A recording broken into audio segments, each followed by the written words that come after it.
Everyone, আমার কোন বা আমাদের কোন ইউটিউবারের সাথে দেখা হলো, আমার পায়ে হঠাৎ করে কি হলো যে ভাই পা টিপে দিচ্ছে। আমরা বারাসাতে ঠাকুর দেখতে গিয়ে খুব ফান করলাম। বাড়ি থেকে বেরিয়ে দেখো, এটা আমাদের পাড়ার সামনেই পুজো হয়েছিল, তো ঠাকুরকে প্রণাম করে স্টেশনে চলে আসলাম। এখন ট্রেনে উঠবো, ট্রেনে উঠে গেছি। আমি লেডিস উঠেছিলাম, দেখো ছেলেরাও উঠেছে আর কি নাচ করছে। এটা কিন্তু লাস্ট ট্রেন। আর নেমে দেখি বারাসাতে, ও বাবা কি ভিড়। তো নেমেই আমরা কিন্তু ঠাকুর দেখা শুরু করে দিয়েছি। তো আমার সাথে কে কে এসছে, আমার সাথে ভাই এসছে, শুভ মানে জীবন কাকার ছেলে। আগের বছরের ব্লগে তোমরা দেখেছিলে কালী পুজোয় শুভ এসেছিলো, শুভর কতগুলো বন্ধু এসেছিলো। বাট এবার কিন্তু শুভ একাই এসছে, আর তার সাথে আমার ভাইয়ের বন্ধু আর বন্ধুর বউ এসছে। আর তোমরা কিন্তু পুরো ভিডিওটা স্কিপ না করে দেখবে, কারণ আমি কিন্তু ভয়েস দেবো না, মানে সাউন্ড বা মিউজিক দিয়ে ভিডিওটা দেবো, কারণ এখানে বলার মতো কিছু নেই। যাই হোক, তোমাদেরকে ওয়েলকাম রিয়ান রায় লাইফস্টাইল ব্লগে। গুরুজনেদের আমার প্রণাম আর ছোটোদের ভালোবাসা দিয়ে আজকের ব্লগটা স্টার্ট করছি। ব্লগটা খুব ভালো হচ্ছে। বারাসাতের হেন কোনো ঠাকুর নেই যেটা আমরা দেখেছি, আর মানে সব কটা দেখেছি, এপার থেকে ওপার এতগুলো মানে ঠাকুর হয়তো যারা বারাসাতে থাকে বা আশেপাশে থাকে তারা হয়তো দেখেনি, যেটা আমরা একদিনে কভার করেছি। হয়তো 2 দিন 3 দিনে কভার করেছে, বাট আমরা একদিনে কভার করেছি পুরো বারাসাতটা। তার সাথে আমরা আর কোথায় কোথায় ঠাকুর দেখেছি সেগুলো কিন্তু সবটাই তোমাদের সাথে শেয়ার করে নেব। তার জন্য তোমাদের ধৈর্য ধরে স্কিপ না করে দেখতে হবে। আর আমরা কিন্তু তোমাদের প্যান্ডেলের নামগুলো বলছি না, তোমরা একটু প্যান্ডেলের মধ্যে দেখে নিও, বা তোমরা হয়তো জানো অনেকে, বা যারা জানো না শুধু প্যান্ডেলগুলোই দেখো, কারণ নাম মেনশন করা পসিবল না, কারণ প্রত্যেকটা ভিডিও ফার্স্ট মোশনে দিয়েছি, কারণ অনেকগুলো প্যান্ডেল দেখেছি ঘুরে ঘুরে, খুব ভালো লেগেছে। আর বারাসাত ঠাকুর তো খুবই সুন্দর হয়। তো আগের বছরে এসেছি, এবছরও এসেছি। চেষ্টা করব প্রতি বছর আসা, যায় না হবে কি না, তাও চেষ্টা করব। তো তোমরা দেখতে থাকো, স্কিপ করো না। আর আমরা বারাসাতে কবে এসেছিলাম জানো? আমরা এসেছিলাম ভাইফোঁটার আগের দিনকে, মানে যেদিনকে আমরা বাজি ফাটাচ্ছিলাম ওই দিনকেই কিন্তু বাজি ফাটিয়ে খেয়ে দিয়ে আমরা বেরিয়ে পড়েছিলাম, মানে লাস্ট ট্রেনের আগের ট্রেন ধরে। আর আমাদের ঠাকুর দেখতে দেখতে একদম ভোর হয়ে গেছিলো, মানে 7টার সময় আমরা বাড়ি এসেছিলাম। তো তোমরা দেখতে থাকো। এবার আমরা তোমাদের বা আমি তোমাদের কিছু মিউজিক অ্যাড করেছি, তোমরা দেখতে থাকো, তারপর আমি একটু পরে আসছি।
তো বন্ধুরা, এটাই হচ্ছে বারাসাতের সবথেকে বড় কালী মূর্তি বা কালী মা হয়েছিল। তো আসার পথে এবার কিন্তু আমরা খেয়ে নিচ্ছি আইসক্রিম, মাঝে চাও খেয়েছিলাম, ভিডিও করা হয়নি। তো আইসক্রিম খেয়ে এখন খেয়ে নিচ্ছি আমরা ঘুগনি। তো বেশ মজা করছিলাম। আর এটা হচ্ছে আমাদের বারাসাতের বড় মা, দেখে আমরা কিন্তু এগিয়ে চলেছি, অনেকটাই রাত হয়ে গেছে। মানে আমরা চলে এসেছিলাম বারাসাতে 12টার আগে, এখন প্রায় 2:30 বেজে গেছে। এক্ষুনি শেয়ার করছি কটা বাজে, তোমরা দেখতে থাকো, স্কিপ করবে না, তাহলে বুঝতে পারবে না। কটা বাজে দেখা 2:40।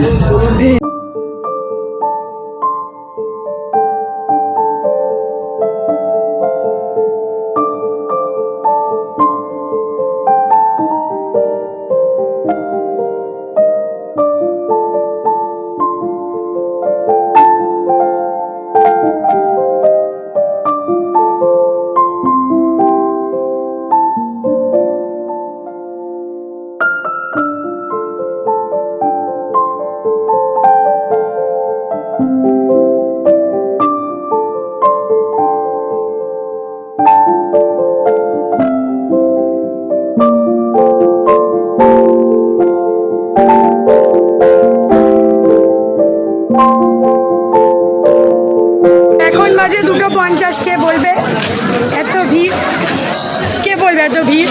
তো 3টে বাজতে যাচ্ছে আর আমাদের কিন্তু ঠাকুর দেখা শেষ নেই, একটার পর একটা আমরা দেখেই চলেছি আর এগিয়ে চলেছি। মাঝে খাচ্ছি কোল্ড ড্রিঙ্কস, তারপর ঠান্ডা জল, চা পাচ্ছি খাচ্ছি, চা খাচ্ছি।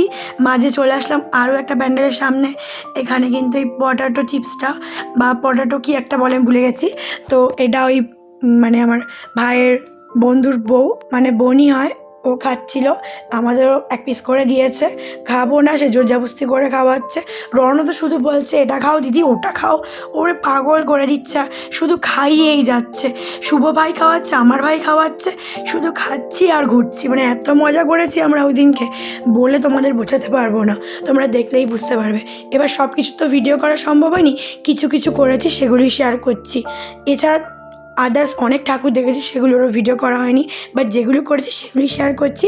তোমরা স্কিপ না করে দেখবে, কারণ মাঝে মাঝে আমি যে ভয়েসটা দিচ্ছি তোমরা যদি স্কিপ করো বা কী কথা বলছি সেটা বুঝতে পারবে না। আর এই ঠাকুরটা দেখো বাবুই পাখির বাসা করেছিল, খুব সুন্দর করেছিল। তো আমরা সামনের দিকে এগিয়ে চলেছি, তোমরা দেখতে থাকো, পাশে থাকো, খুব সুন্দর। আর প্রত্যেকটা প্যান্ডেল মানে অসাধারণ হয়েছে। আর এটা হচ্ছে কৈলাস পর্বত, আরও খুব সুন্দর সুন্দর প্যান্ডেল হয়েছে, মানে কি বলবো, মানে বলে বোঝাতে পারবো না, এত সুন্দর সুন্দর প্যান্ডেল হয়েছে। দেখছি আর জাস্ট মুগ্ধ হয়ে যাচ্ছি। তোমরা দেখতে থাকো, প্রেম মন্দিরও আছে সামনে, সব কিছু শেয়ার করবো, দেখতে থাকো। চল এবার কিছু মিউজিক অ্যাড করে নিই, শুনতে থাকো বা দেখতে থাকো।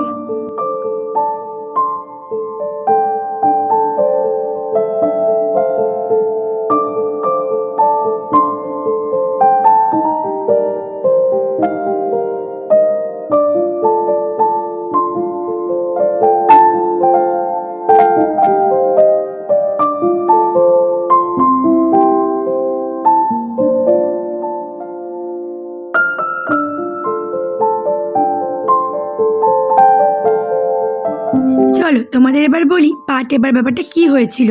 আমরা যদি 12 থেকে 14 কিলোমিটার মতো হাঁটি তাহলে পা কেন ব্যথা হবে না। অলরেডি তার আগে মাকে নিয়ে প্যান্ডেল দেখতে বেরিয়েছিলাম, মানে একটাই প্যান্ডেল দেখেছিলাম জোনাকির। দেন সীমা বনুদের বাড়িতে গেছিলাম, দেন সেখান থেকে এসে বাজি ফাটিয়েছি, নাচ করেছি, দেন সেখান থেকে এসে খেয়ে দিয়ে হেঁটেই যাচ্ছি। শরীর খারাপ লাগবে না কেন, এত পরিমাণে হেঁটেছি যে পা পুরো ব্যথা হয়ে গেছে, আর হাঁটতেই পারছি না, কত কষ্ট করে হাঁটছিলাম। তাই ভাই বললো দিদি তুই বস, আমি তোর পাটা টিপে দিচ্ছি।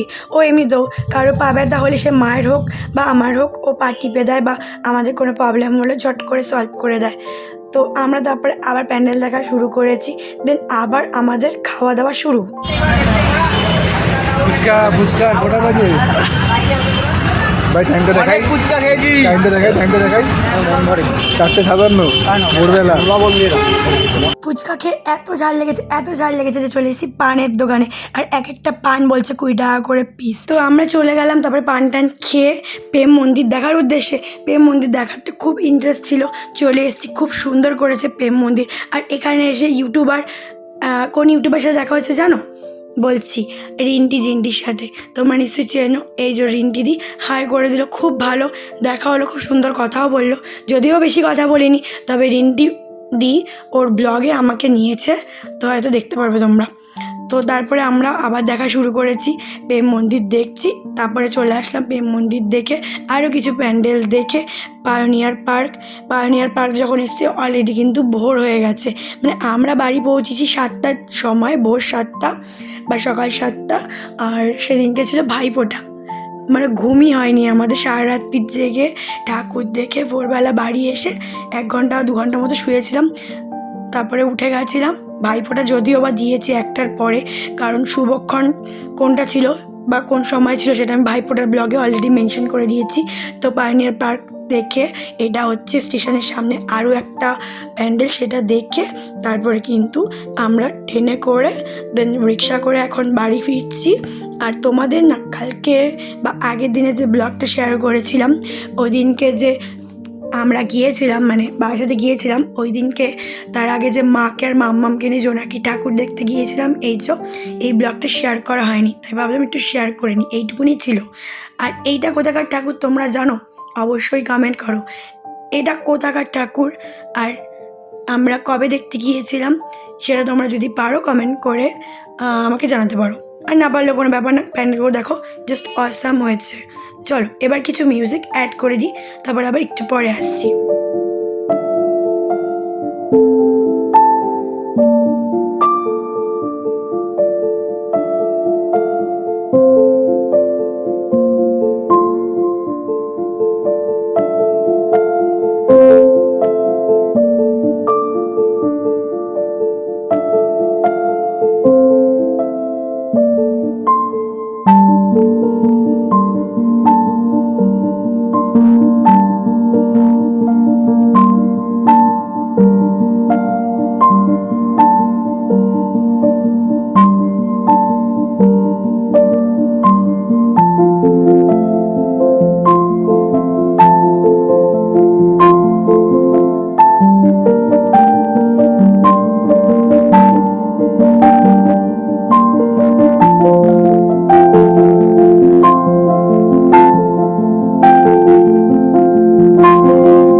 তো বন্ধুরা, আজকের ভিডিওটা আশা করি তোমাদের ভালো লেগেছে। সুন্দর সুন্দর ভিডিও তোমাদের শেয়ার করলাম, কিছু সুন্দর সুন্দর ফটো শেয়ার করছি। আর অবশ্যই মনে করে আমার ইউটিউব চ্যানেলকে সাবস্ক্রাইব করে দিও, ফেসবুক পেজকে ফলো করে দিও, আর ইনস্টাগ্রাম আইডিকে ফলো করে দিও সুন্দর সুন্দর রিলস দেখার জন্য। আর তোমরা কিন্তু এইভাবে পাশে থাকবে, তাহলে আমি আরও এগিয়ে যেতে পারবো। আর যদি পারো আমার ভিডিওগুলো শেয়ার করার চেষ্টা করবে, কমেন্ট করার চেষ্টা করবে, লাইক করার চেষ্টা করবে। তো চলো আজকের মতো একটা দেখা হচ্ছে জগদ্ধাত্রী পুজোর ব্লগের সাথে খুব তাড়াতাড়ি। আর মনে করে like, comment, follow, share, subscribe করতে ভুলো না। টাটা, বাই, লাভ ইউ, ভালো থেকো তোমরা সবাই।